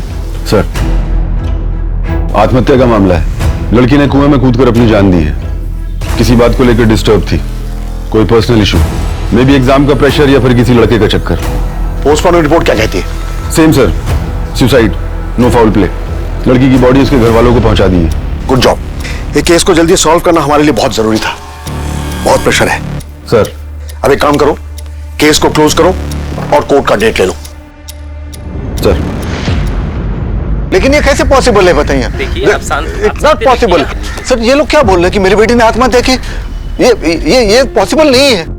वो तो सीए बनना चाहती थी, उसके हाल ही में मैथ्स के टीचर की जॉब लगी थी, वो बहुत खुश थी सर। वो आत्महत्या क्यों करेगी? देखिए मैं समझ सकता हूं कि आपके लिए यह मानना काफी मुश्किल है कि अब आपकी बेटी इस दुनिया में नहीं है, लेकिन सच को तो एक्सेप्ट करना ही होगा। सच ये है कि उसने आत्महत्या नहीं की है, जरूर दूसरी कोई बात है जो आप छुपा रहे हैं मुझसे। अब आप एक काम करिए, उस रितेश को जाके उठाइए, वो मेरी बेटी को परेशान करता था। हाय निधि, कैसी चल रही तेरी सीए की तैयारियां? एकदम अच्छे से। तू कैसा है? अंकल कैसे? अरे एकदम बढ़िया। परसों आ रहे तेरे घर। क्यों? मेरे घर क्यों? अरे हमारी शादी की बात करने। रितेश, मुझे अभी किसी से शादी नहीं करनी। इतनी बड़ी हो गई है, अब कब तक सिंगल रहेगी? और ये शादी के बाद पढ़ाई लिखाई में क्या रखा है? मैं क्या बोल रहा हूँ, मेरे घर में कोई नहीं है, देख लूंगा तुझे। सर मेरी बेटी निधि मुझे हर बात बताती थी, उसने मुझे रितेश के बारे में भी बताया था। तो मैं रितेश के घर गया, उसके बाप के साथ बात की मैंने, तो उस बात के लिए तो रितेश चुप हो गया था, लेकिन शायद ये बात उसके मन में घर कर गई हो और उसने बदला ले लिया इस बात का। तो आपके कहने का मतलब यह है कि रितेश सुबह सुबह आपकी बेटी के हॉस्टल पहुंचा, जहां पहले से बहुत सारी लड़कियां थी, और उन सबके बीच वो उसको उठाकर नीचे लाया, उसको मारा और कुएं में फेंक दिया, और किसी ने एक आवाज तक नहीं सुनी। कैसी अजीब बातें कर रहे हैं आप? देखिए, अब आप हमें शांत रहने दीजिए और खुद भी थोड़ा शांति महसूस कीजिए। बेटी मरी है आपकी। महज एक हफ्ते में लोकल पुलिस टीम ने इस केस को आत्महत्या बताकर बंद कर देना चाहा, पर हिंदुस्तान की किसी भी अदालत में यह पहला ऐसा केस था जहां पर अदालत खुद ये मानने के लिए तैयार नहीं थी कि निधि ने आत्महत्या की। कोर्ट का सीधा सा सवाल था कि अगर निधि ने आत्महत्या की है तो हॉल में सामान बिखरा हुआ क्यों है और उसकी बॉडी पर स्ट्रगल के साइन क्यों हैं? उसके बाद कुल मिलाकर पिछले 15 सालों में 6 टीमों ने इस केस की इन्वेस्टिगेशन की, पर उनमें से कोई भी टीम किसी भी नतीजे पर नहीं पहुंची। फिर स्पेशल यूनिट को यह केस 5 साल पहले यानी कि 2010 में सौंप दिया गया, जिसमें मैं और मेरी टीम अपॉइंट हुए।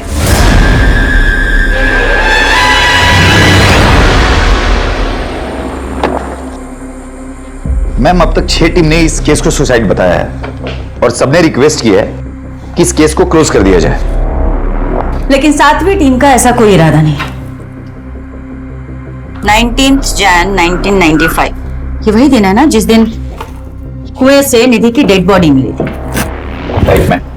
अगर 1 मिनट के लिए मैं मान भी लेती हूँ कि उसने सुसाइड कमिट किया, तो सुसाइड कमिट करने से पहले वो ये मैथ्स के सम क्यों सॉल्व कर रही थी?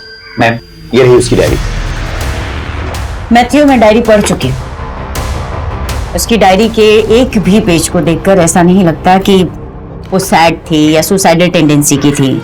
हर पेज पर कुछ ना कुछ positive, happy, cute, excited, bright future, bright सोचने वाली लड़की। एक्सेप्ट 16 जन 1995 उसकी डेड बॉडी मिलने के 3 दिन पहले। 3 दिन पहले से उसने डायरी लिखना बंद कर दिया था। आखिर उन 3 दिनों में ऐसा क्या हुआ था जिसने उसके डायरी लिखने के रूटीन को खत्म कर दिया? इस केस को बीते हुए काफी साल हो चुके हैं। हमें फाइल्स और पेपर्स के अलावा मिलेगा क्या? सच जिसको तलाशने के लिए मैं यहाँ आई। मैथ्यू, हम माँ बाप अपने बच्चों को अपने से दूर इसलिए भेजते हैं कि वो पढ़ लिख कर हमसे बेहतर करें जिंदगी में। बेचारी 21 साल की बच्ची थी, और जब आपके बच्चे के साथ ऐसा कुछ हो जाए तो आपकी अंदर तक रूह कांप जाती।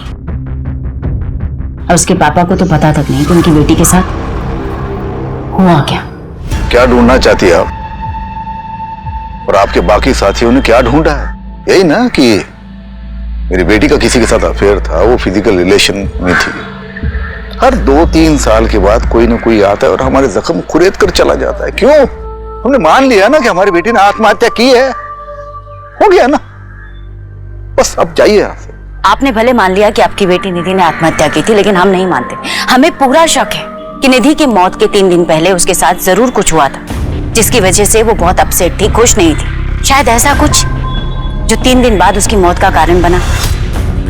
देखिए रस्तोगी साहब, मैं आपका दर्द समझ सकती हूँ। हम केस सॉल्व करने के बहुत करीब हैं। अगर आप थोड़ी सी मदद करें, थोड़ी हिम्मत दिखाएं, तो आपकी बेटी को इंसाफ जरूर मिलेगा। रस्तू,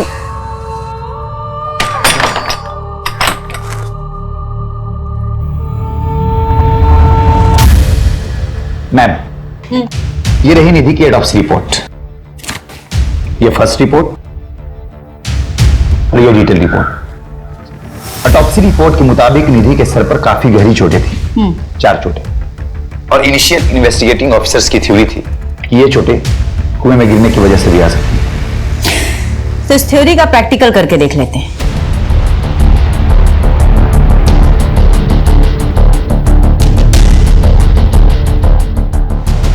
मैनिक्विन लाओ।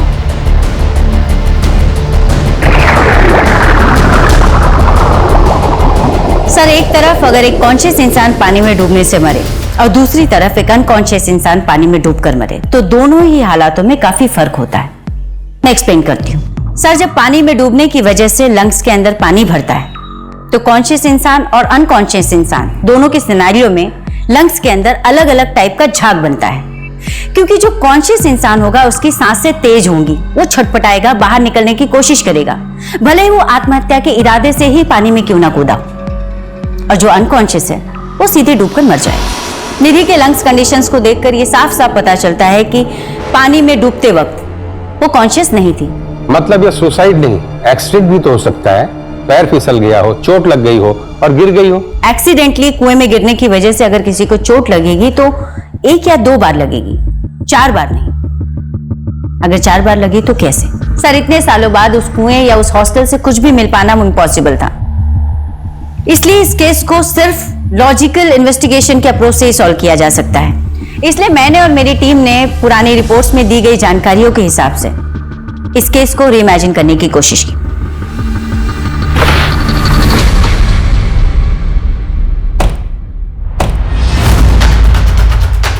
रिपोर्ट्स के मुताबिक निधि का बेड ये था और सुबह के करीब 4 बजे जब सब लोग सो रहे थे, निधि यहां बैठकर सम सॉल्व कर रही थी। सम सॉल्व करते करते सुबह के करीब 4 बजे उसे प्यास लगी और वो फ्रिज का पानी पीने के लिए नीचे चली।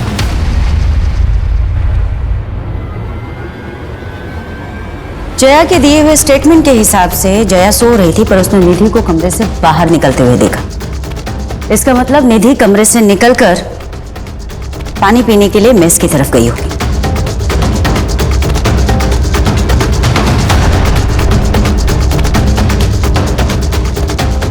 पुलिस फाइलिंग के हिसाब से आज से 15 साल पहले फ्रिज यहां कहीं था, जहां पर उन्हें एक गिरी हुई बोतल भी मिली थी।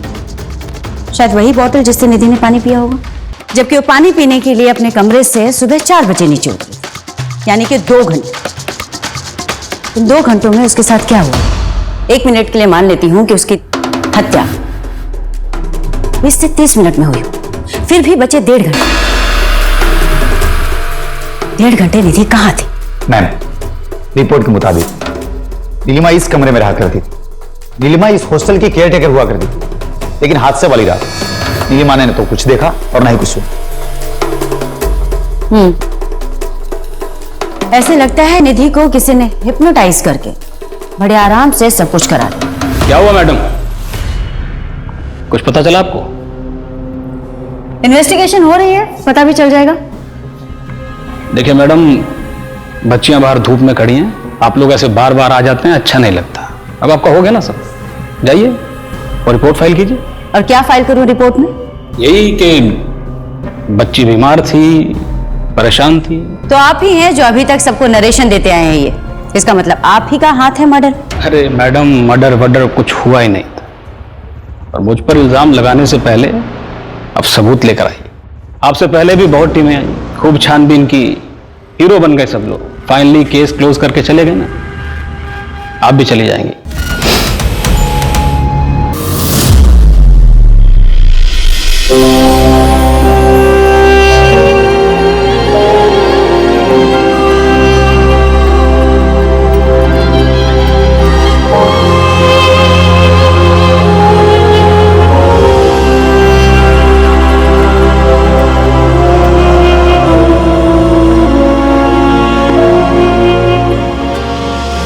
क्राइम सीन की फोटोज तुमने ही खींची थी ना? कुछ अजीब सा लगा था तुम्हें, जिससे हमें ये पता चल सके कि एग्जैक्टली उस रात हुआ क्या था? आपके पास डेड बॉडी के सिर्फ 3 फोटो हैं, मैंने 7 सबमिट किए थे। 7? पर पुलिस फाइल में तो इसका कहीं कोई जिक्र नहीं है। लड़के के गले पे नाखून के निशान थे, उसके सिर के पीछे जो चोट लगी थी वो लंबाई में कट था। तो बाकी की 4 फोटो तुम्हारे पास हैं? 15 साल हो गए मैडम, उस वक्त हमारा काम सिर्फ रील पे चलता था। रील और कैमरा दोनों तोड़ दिए गए हमारे। किसने तोड़ा? आपकी हर एक टीम को बताया था मैडम। पहली टीम पर ऊपर से बहुत प्रेशर था, शायद कोई पहुंचा हुआ आदमी शामिल था। स्टेटमेंट दोगे? कितनी बार दूं सर? ठीक है मैडम, दे देते हैं, लेकिन होगा क्या?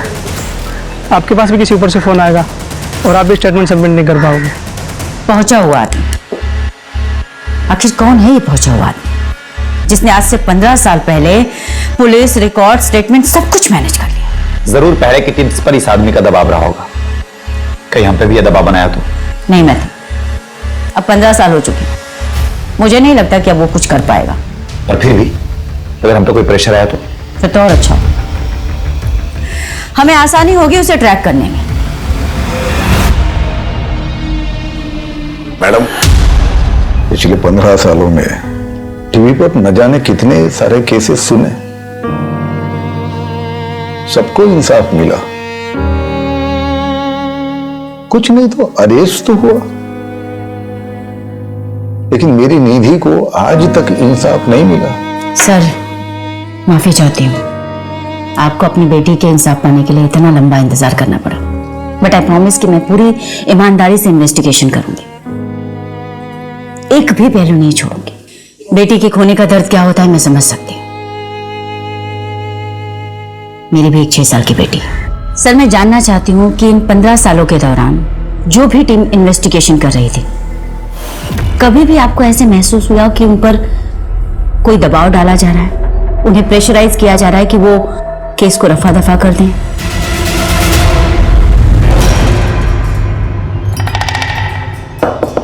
सर, अरे आप मेरे घर पे आ गए, आप पुलिस स्टेशन में आइए। सर प्लीज आप फिर से तहकीकात कीजिए ना। देखिए मेरी बेटी ने हकमत नहीं की है, वो ऐसे कैसे कर सकती है सर? तो आप ही बताइए उसने ऐसा क्यों किया? आपकी लड़की जवान थी, घर से दूर रहती थी, हॉस्टल में, आपकी निगरानी तो थी नहीं उस पर। मतलब क्या आपका? मतलब ये है कि हमने हॉस्टल के आसपास पता किया था, किसी लड़के के साथ घूमती थी, वो भी मोटरसाइकिल पर। वो तो आपकी इज्जत के बारे में सोच के मैंने डॉक्टर से कहा था कि उसकी सेक्सुअल एक्टिविटी के बारे में रिपोर्ट में ना लिखे। क्या? जी हाँ, शारीरिक संबंध थे उसके। आइंदा मत आना, क्योंकि हम ये केस बंद कर चुके हैं। चलो अब जाओ यहां से। देखिए सर, आपको अगर हमें इंसाफ नहीं दिलाना है तो मत दिलवाइए, लेकिन मेरी बेटी को यूं बदनाम मत कीजिए। आपसे हमें कोई उम्मीद नहीं है।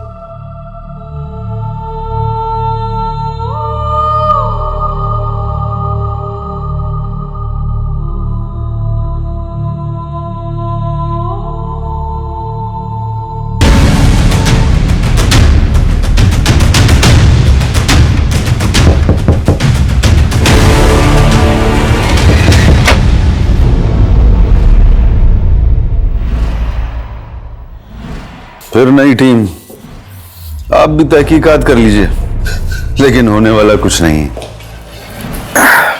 हमने जो चार्जशीट फाइल की थी वही एक्यूरेट थी मैडम।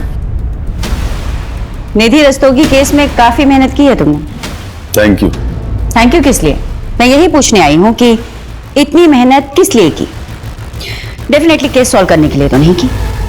मैं कुछ समझा नहीं मैडम। प्रमोद, लगता है तुम्हें तुम्हारी भाषा में समझाना पड़ेगा। प्रमोद, ये बात तुम भी जानते हो और मैं भी कि निधि ने आत्महत्या नहीं की थी, बल्कि उसका खून हुआ था, और इस हत्या को आत्महत्या की शक्ल देने के लिए पहले उसके सर पर 4 बार वार किया गया, उसके बाद में उसे कुएं में फेंक दिया गया। तुमने तो उसकी रिपोर्ट तक को मैनिपुलेट किया। अब सच सच बताओ कि ये सब तुमने किसके इशारे पे किया? आज से 15 साल पहले सिस्टम की वीकनेस का फायदा उठाकर तुमने एक बहुत बड़े अपराध पर पर्दा डाला था। मैं उन सबके नाम जानना चाहती हूँ। ये आप क्या कह रही हैं? मैंने ऐसा कुछ नहीं किया, और फिर उस समय तो ये केस सुसाइड लगा था। प्रमोद, निधि का अपने कमरे से निकलकर नीचे मेस रूम तक जाने और उसकी डेथ के टाइमिंग के बीच में 1.5 से 2 घंटे का गैप है। मैं जानना चाहती हूँ कि इस 1.5-2 घंटे के बीच में क्या हुआ था। आत्महत्या करने से पहले लड़की सोच रही होगी कि उसे क्या करना है, कैसे करना है। और वहाँ हॉल में जो सामान बिखरा था वो उसने कुछ किया होगा, कुछ सोचा होगा। भाई उस समय तो सीसीटीवी कैमरे भी नहीं होते थे। अच्छा, तो तुम सिर्फ सीसीटीवी के बिहाफ में इन्वेस्टिगेशन करो। गुड, जल्दी ही मुलाकात हो अरेस्ट वारंट के साथ। और तुम अच्छी तरीके से जानते हो तुम्हारे डिपार्टमेंट से कहीं ज्यादा मशहूर हमारे डिपार्टमेंट की खातिरदारी।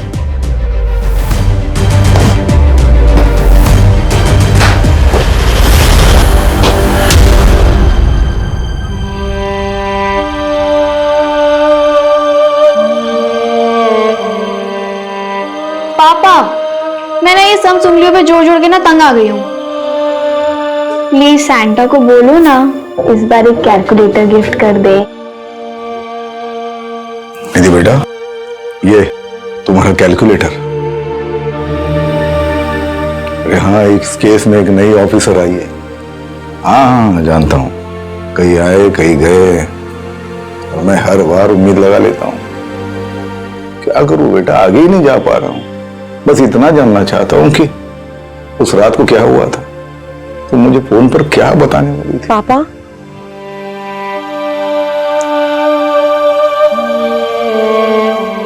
हर बार यही सोचता हूँ कि अगर थोड़ा सा फोर्स करके उसी रोज पूछ लेता क्या पता शायद दूसरे दिन मैं तुम्हें मिलने चला आता और शायद आज तुम हमारे साथ होती।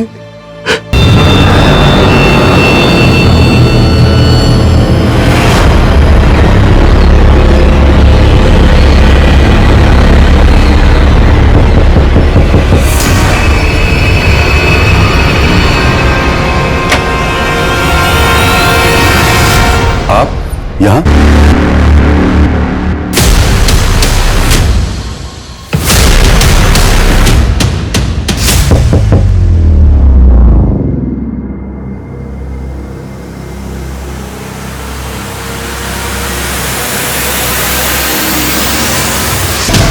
Your honour, inspector Pramod Sharma ji को जहर देकर मारा गया था। इंस्पेक्टर प्रमोद शर्मा की टीम इस केस पर काम करने वाली पहली टीम थी जिन्होंने निधि की डेड बॉडी, उसके कपड़े, उसका रूम अच्छे से देखा और इस केस से जुड़े सारे एविडेंस कलेक्ट किए थे। बट अनफॉर्चुनेटली इस केस से जुड़ी बहुत सी इंपॉर्टेंट चीजें उन्होंने प्रिजर्व नहीं की, जैसे कि विक्टिम के कपड़े और भी कई सामान। पर कहते हैं योर ऑनर कि बुरा चाहने वाला 100 बुराई क्यों न करे, किसी की एक अच्छाई उन 100 बुराइयों पर भारी पड़ती है।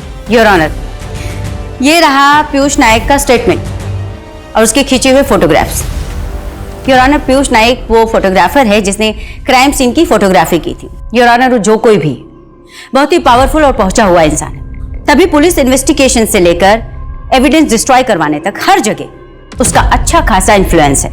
योर ऑनर, मुझे लगता है इंस्पेक्टर प्रमोद शर्मा जी की हत्या में भी उसी का हाथ होगा। जानवी जी, हमें पता चला है कि निधि के साथ आपकी बहुत अच्छे से बनती नहीं थी। तो 15-20 सालों बाद आप मेरे पास आ गई। आपको पता है मेरे पिताजी मंत्री हैं, वो भी पिछले 25 सालों से। आप गलत जगह हाथ डाल रही हैं। आई एम सो सॉरी, हमारे प्रोफेशन का हिस्सा है इंक्वायरी करना, सो वी आर हियर। वैसे आपके पिताजी काफी अच्छी पहुंच रखते हैं, पैसे वाले भी आप। अब आप सही समझ रही हैं। आपको कुछ जरूरत हो तो बताइए। जी नहीं, थैंक यू। मैडम जी, चाय तो पी के जाइए। नेक्स्ट टाइम पक्का। इसके बाप की कुंडली निकलवाओ। अगर ये लोग इतने ही पहुंचे हुए हैं तो जानवी जरूर इस केस में इन्वॉल्व होगी।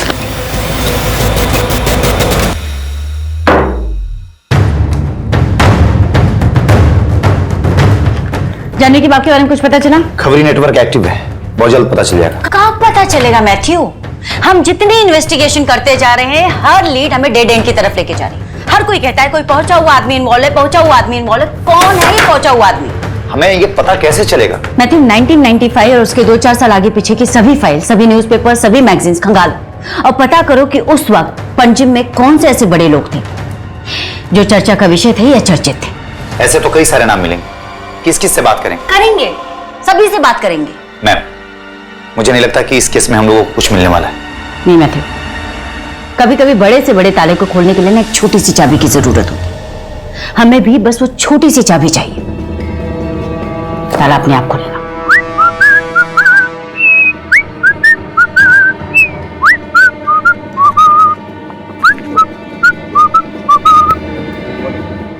एक्सक्यूज मी दोस्त, पैराग्लाइडिंग करेंगे? पैराग्लाइडिंग वो भाई मैम, अपना जेट स्की है, स्कूबा डाइव है, सब एकदम पैकेज में करा दूंगा, डिस्काउंटेड। बता लूंगा। कोई बात नहीं ब्रदर, कोई बात नहीं, एंजॉय एंजॉय।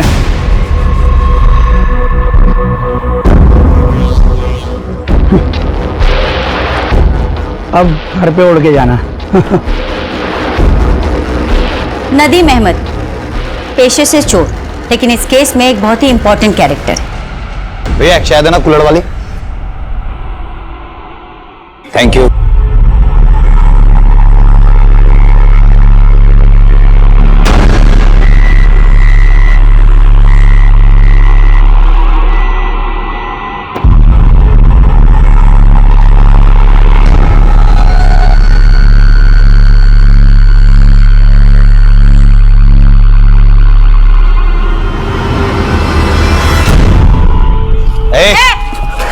भागता कहाँ है? मैंने कहा था ना, ये चोर नहीं जादूगर है। पर आप लोग हो कौन? Special unit. वो जो टीवी पे बताते हैं वो? गोवा सुर्खियां। आज से करीब 18 साल पहले तूने स्टेटमेंट दिया था कि तू चोरी करने के इरादे से एक गर्ल्स हॉस्टल में गया था और वहां तूने कुछ और देखा। क्या देखा? नदीम अहमद एक चोर का कैरेक्टर क्वेश्चनेबल है। योर ऑनर, पिछले 20 सालों से जिस केस में कोई जवाब नहीं मिला, वहां पर चीजें क्वेश्चनेबल तो दिख रही हैं। वैसे हमने इस चोर पर आंख बंद करके भरोसा नहीं किया है। नदीम, कहाँ है तुम्हारा बंदा? वो देखो मैडम, आ गया। मैडम, ये असलम है, न्यूज़पेपर और दूध बेचने का काम करता था। असलम, जरा बता मैडम को उस सुबह तूने क्या क्या देखा था? गर्ल्स हॉस्टल के अंदर मैम मर्दों का जाना एकदम से मना था, यहाँ तक कि मुझे पैसे देने भी गेट पर ही आते थे। उस रात मैंने देखा कि एक आदमी हॉस्टल के पीछे की तरफ जा रहा था। बहुत अंधेरा था तो ठीक से देख नहीं पाया। मुझे लगा किसी लड़की का किसी लड़के के साथ चक्कर होगा। बाद में मैम मुझे पता चला कि वहाँ कुएं से किसी की लाश मिली थी। मैम, ये केस तो कहीं और मुड़ गया है। जानवी के पिता की कुंडली भी हाथ लग गई है और जानवी की माँ की ये दूसरी शादी है। शादी 15 साल पहले हुई थी और ये आदमी जानवी को गोद लिया हुआ था। असलम और नदीम के दिए हुए स्टेटमेंट के बेस पर हम निधि को इंसाफ नहीं दिला पाएंगे। It will be very difficult. इस मर्डर के पीछे इन दोनों का भी तो हाथ हो सकता है ना? I don't think. ऐसे लोगों के बीच ये बड़े नाम इन्वॉल्व क्यों होंगे? इनके साथ तो बहुत आसान होता है ना। इन्हें लॉकअप में डालो, केस बंद। इस केस को सिर्फ इसलिए बंद किया गया है ताकि कॉलेज का नाम ना खराब हो और सिक्योरिटी वाले पे सवाल ना उठे। निधि जिस कॉलेज में पढ़ती थी और जहां पर पढ़ाती थी वो पणजी के बड़े इंस्टीट्यूट्स में आते हैं, और ऐसे इंस्टीट्यूट अक्सर अपने एनुअल डे फंक्शन पर बड़ी हस्तियों को एज ए चीफ गेस्ट बुलाते हैं। पता करते कि पिछले 4-5 सालों में कौन कौन से लोग एज ए चीफ गेस्ट यहां पर आए हैं। 4 साल यानी कि निधि की हत्या के पहले से। 1990 से शुरू करते हैं।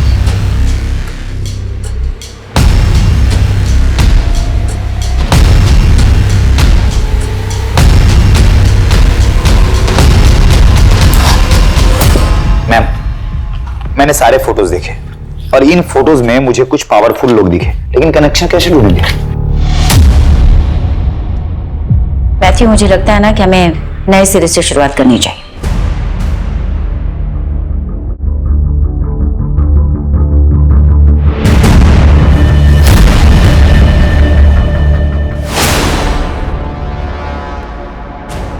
मैथ्यू, ये फर्स्ट ऑटोप्सी रिपोर्ट का सिग्नेचर और ये डिटेल ऑटोप्सी रिपोर्ट की signature, this is a little difference.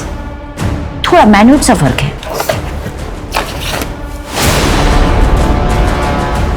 आप बिल्कुल सही कह रही हैं। दोनों सिग्नेचर के फ्लो में थोड़ा फर्क दिख रहा है।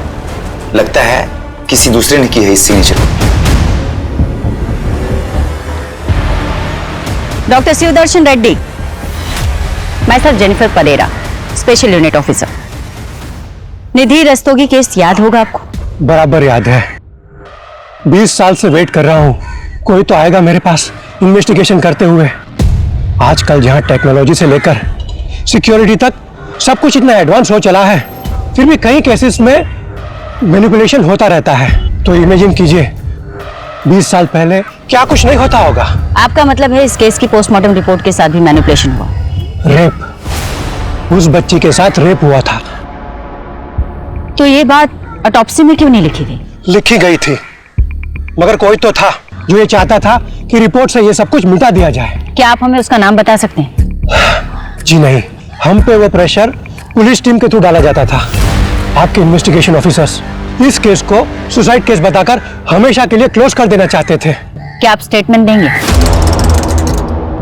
निधि रस्तोगी केस में आप भी इन्वॉल्व थे ना? मैं जानना चाहती हूँ कौन प्रेशराइज करवा रहा था?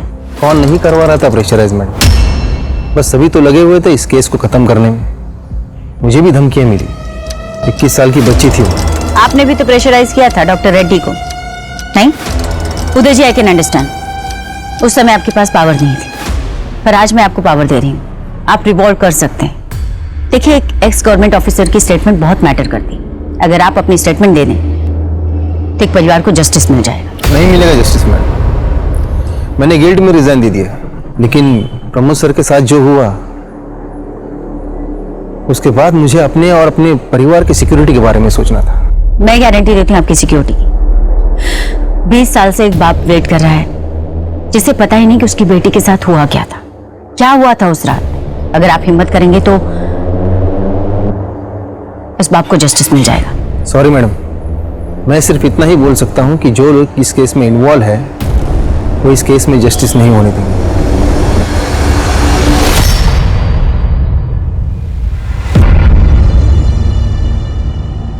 लगता है हमें भी इस केस को सॉल्व करने में 20 साल लग जाएंगे। पता काफी लोगों को है, पर कोई कुछ नहीं कहना चाहता। नीलिमा इस हॉस्टल की केयरटेकर हुआ करती थी, लेकिन हादसे वाली रात नीलिमा ने न तो कुछ देखा और न ही कुछ सुना। निधि का रेप हुआ था ना, हॉल में सामान भी बिखरा पड़ा था और नीलिमा का कमरा मेस रूम के बगल में। माना कि वो सो रही थी, पर कुछ तो आवाज सुनी होगी उसने। मैथ्यू, वो नीलिमा की फाइल देना, उसकी पिक्चर सर। ये रही।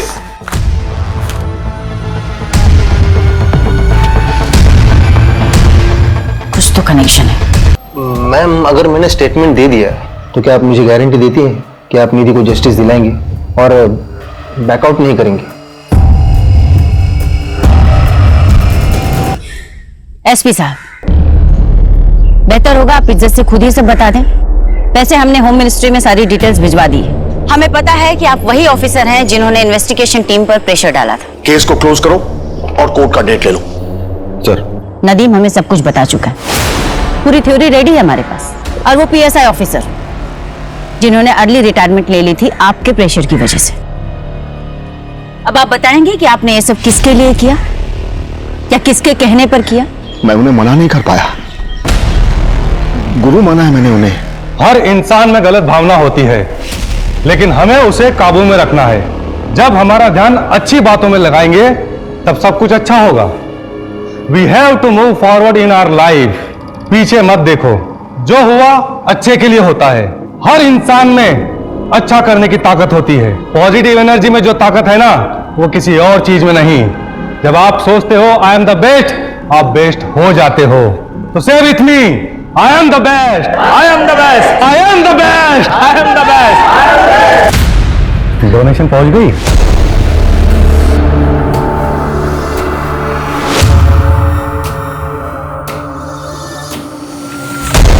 गुरुजी उस दिन किसी को भी याद कर सकते थे, लेकिन उन्होंने मुझे बुलाया।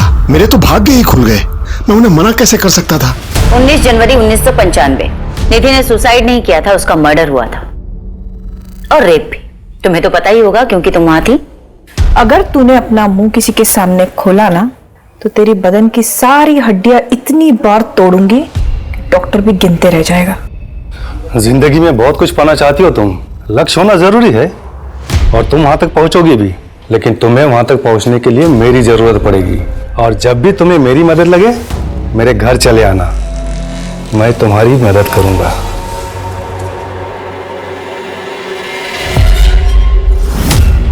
आज जब गुरुजी आए थे ना तुम सबसे मिलने, उन्हें तुम बहुत पसंद आई।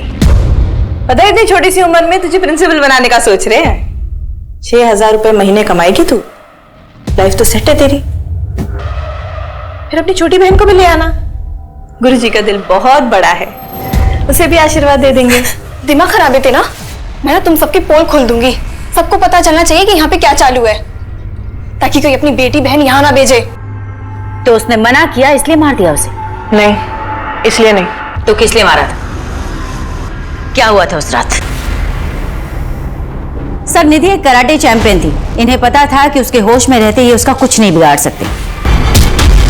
इतना ही नहीं, इस केस से जुड़े सारे एविडेंस डिस्ट्रॉय किए, जिसकी वजह से इस केस को सॉल्व होने में 2 दशक यानी कि पूरे 20 साल लग गए। और इन्हीं लोगों ने इंस्पेक्टर प्रमोद शर्मा को भी जहर देकर मार डाला। और ये सब सिर्फ इसलिए क्योंकि 16 जनवरी 1995 को यानी अपनी मौत से ठीक 3 दिन पहले निधि गलत समय पर गलत जगह जा पहुंची, जहां पर उसने कुछ गलत होते देखा। स्पेशल यूनिट के इन्वेस्टिगेशन को सुनने के बाद अदालत इस नतीजे पर पहुंची है कि निधि रस्तोगी ने आत्महत्या नहीं की थी, बल्कि उसकी हत्या हुई थी। 21 साल की निधि रस्तोगी, जिसके आगे पूरी जिंदगी थी, जो अपने सपनों को पूरा करने के लिए पूरी मेहनत कर रही थी, उस बच्चे की हत्या के इल्जाम में ये कोर्ट नीलिमा पेंडेकर, संजय शर्मा और कमल जैन को उम्र कैद की सजा सुनाती है।